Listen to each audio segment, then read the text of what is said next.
ನೋಡ್ತಾ ಇದ್ದೀರಾ ಜನಸೇವಾ ಕನ್ನಡ ಟಿವಿ ನ್ಯೂಸ್. ದೇಶದಲ್ಲಿ ತುರ್ತು ಪರಿಸ್ಥಿತಿ ಹೇರಿ ಸಂವಿಧಾನವನ್ನು ಕಾಂಗ್ರೆಸ್ ಪಕ್ಷ ದುರ್ಬಳಕೆ ಮಾಡಿಕೊಂಡಿದೆ ಎಂದು ಆರೋಪಿಸಿ ಬಿಜೆಪಿ ಕಾರ್ಯಕರ್ತರು ಜಿಲ್ಲಾ ಕಾಂಗ್ರೆಸ್ ಕಚೇರಿಗೆ ಮುತ್ತಿಗೆ ಹಾಕಲು ಯತ್ನಿಸಿದ ಸಂದರ್ಭದಲ್ಲಿ ಪೊಲೀಸರು ಪ್ರತಿಭಟನಾಕಾರರನ್ನು ಬಂಧಿಸಿದ ಘಟನೆ ಮಂಡ್ಯದಲ್ಲಿ ವರದಿಯಾಗಿದೆ. ಸೋಮವಾರ ಬೆಳಿಗ್ಗೆ ಕಾಂಗ್ರೆಸ್ ಕಚೇರಿಯ ಬಳಿ ಜಮಾವಣೆಗೊಂಡ ಕಾರ್ಯಕರ್ತರು ನಂತರ ಭಿತ್ತಿಪತ್ರಗಳನ್ನು ಹಿಡಿದು ಕಾಂಗ್ರೆಸ್ ಪಕ್ಷದ ವಿರುದ್ಧ ಧಿಕ್ಕಾರದ ಘೋಷಣೆಗಳನ್ನು ಕೂಗುತ್ತಾ ಪ್ರತಿಭಟನೆ ನಡೆಸಿದರು.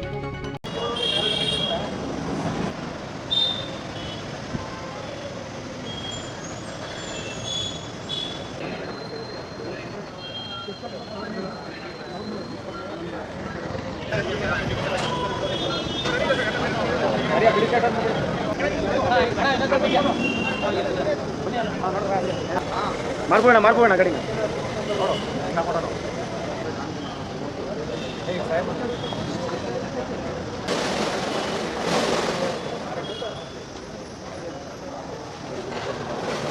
ಕಾಂಗ್ರೆಸ್ ಪಕ್ಷಕ್ಕೆ ಧಿಕ್ಕಾರ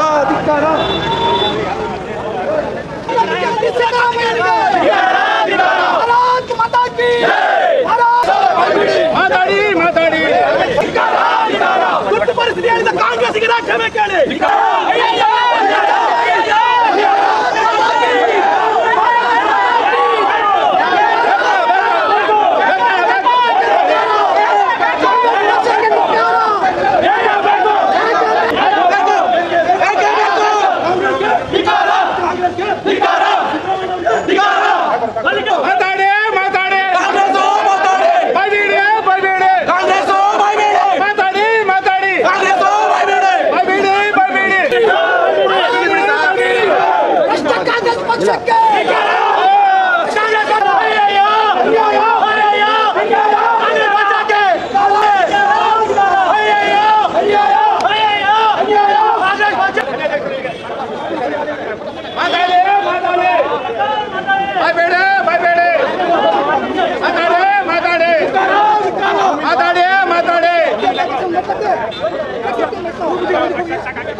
ಉಪಮುಖ್ಯಮಂತ್ರಿ ಡಿ.ಕೆ. ಶಿವಕುಮಾರ್ಗೆ ಜಿಲ್ಲಾ ಉಸ್ತುವಾರಿ ಸಚಿವ ಚಲರಾಯ ಸ್ವಾಮಿಗೆ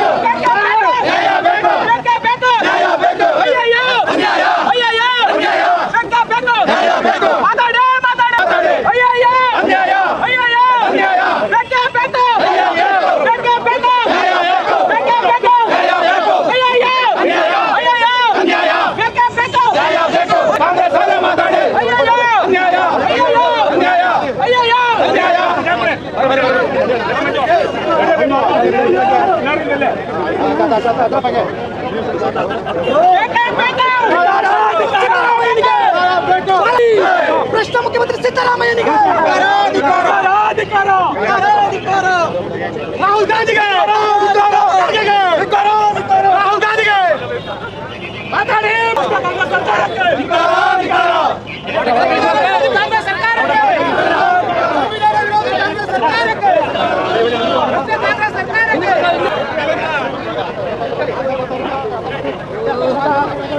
ಹೋರಾಟವನ್ನು ಹತ್ತಿಕ್ಕುತ್ತಿರುವ ಕಾಂಗ್ರೆಸ್ ಪಕ್ಷಕ್ಕೆ ಹೋರಾಟಗಾರರು ಬಂಧಿಸುತ್ತಿರುವ ಜಿಲ್ಲಾಡಳಿತಕ್ಕೆ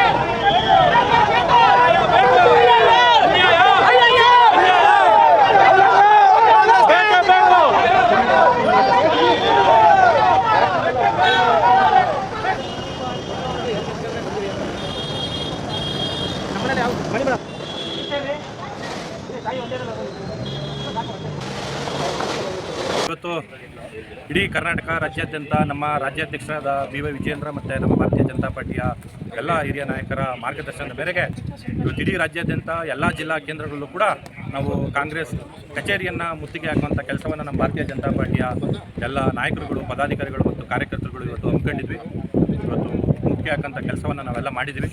ಕಾರಣ ತಮಗೆ ಗೊತ್ತು, ಏನು ಅಂದು ಪ್ರಧಾನಮಂತ್ರಿಯಾಗಿ ತುರ್ತು ಪರಿಸ್ಥಿತಿ ಪರಿಸ್ಥಿತಿಯನ್ನು ಈ ದೇಶದ ಮೇಲೆ ಹೇರಿದಂಥ ಇಂದಿರಾ ಗಾಂಧಿ ಕಾಂಗ್ರೆಸ್ ಪಕ್ಷದ ವಿರುದ್ಧ ಇವತ್ತು ನಮ್ಮ ಮುತ್ತಿಗೆ ಹಾಕಂಥ ಕಾರ್ಯಕ್ರಮವನ್ನು ನಾವು ಇಟ್ಕೊಂಡಿದ್ವಿ. ಇದೇ ಮುಖ್ಯಮಂತ್ರಿ ಆಗಿದ್ದಂಥ ಸಿದ್ದರಾಮಯ್ಯನವರು ಹಿಂದೆ ಈ ತುರ್ತು ಪರಿಸ್ಥಿತಿಯನ್ನು ಏನು ವಿರೋಧಿಸ್ಕೊಂಡು ಬರ್ತಾಯಿದ್ರು, ಇವತ್ತು ಅದನ್ನೇ ಕೂಡ ಪಾರ್ಟಿಲಿದ್ದೀನಿ, ನಾನು ಇವತ್ತು ಅಲ್ಲಿ ಮುಖ್ಯಮಂತ್ರಿ ಆಗಿದ್ದೀನಿ ಅಂತೇಳಿ ಸಮರ್ಥನೆ ಪಟ್ಕೊಳ್ಳೋಂಥ ಒಂದು ಹೀನಾಯ ಪರಿಸ್ಥಿತಿಗೆ ತಲುಪಿದ್ದಾರೆ. ತಾವು ನೋಡ್ಬೋದು, ಕಳೆದ ಲೋಕಸಭಾ ಚುನಾವಣೆಯಲ್ಲಿ ತಮಟೆಯನ್ನು ತಗೊಂಡು ಪ್ರತಿ ಕಾಲೋನಿಗಳಲ್ಲಿ ಇಡೀ ರಾಜ್ಯಾದ್ಯಂತ ಹೋಗಿ ಡಂಗೂರ ಸಾರ್ಕೊಂಡು ಬಂದರು. BJPಯವರು, ಮೋದಿಯವರು ಸಂವಿಧಾನ ಬದಲಾಯಿಸ್ತಾರೆ ಅಂತೇಳಿ ಪ್ರತಿ ಕಡೆ ಸುಳ್ಳು ಅಪಪ್ರಚಾರ ಮಾಡ್ಕೊಂಡು ಬಂದರು. ಇವತ್ತು ಜನಗಳಿಗೆ ತಿಳಿ ಹೇಳಬೇಕಾಗಿದೆ, ಜನಗಳಿಗೆ ಗೊತ್ತಾಗಬೇಕಾಗಿದೆ ಯಾರು ಸಂವಿಧಾನ ವಿರೋಧಿ, ಯಾರು ಪ್ರಜಾಪ್ರಭುತ್ವದ ವಿರೋಧಿ, ಯಾರು ಇವತ್ತು ಸಂವಿಧಾನ ತಿರ್ಚೋದಕ್ಕೆ ಪ್ರಯತ್ನ ಪಟ್ಟಿದ್ರು, ಯಾರು ಸಂವಿಧಾನ ಶಿಲ್ಪಿ ಅಂಬೇಡ್ಕರ್ಗೆ ಮೋಸ ಮಾಡಿದ್ರು, ಯಾರು ಸಂವಿಧಾನ ಶಿಲ್ಪಿ ಅಂಬೇಡ್ಕರ್ಗೆ ಅಂತ್ಯ ಸಂಸ್ಕಾರಕ್ಕೂ ಜಾಗ ಕೊಡದೇ ಇದ್ದರು. ಈ ಭ್ರಷ್ಟ ಕಾಂಗ್ರೆಸ್ಸು ಮೊದಲಿಂದನೂ ಕೂಡ ಇದೇ ರೀತಿ ಸುಳ್ಳು ಹೇಳ್ಕೊಂಡು ಸತತವಾಗಿ 60-65 ವರ್ಷಗಳ ಕಾಲ ಈ ದೇಶವನ್ನು ಆಳಿದ್ರು. ಆದರೆ ಈಗ ಜನ ಪ್ರಜ್ಞಾವಂತರಿದ್ದಾರೆ.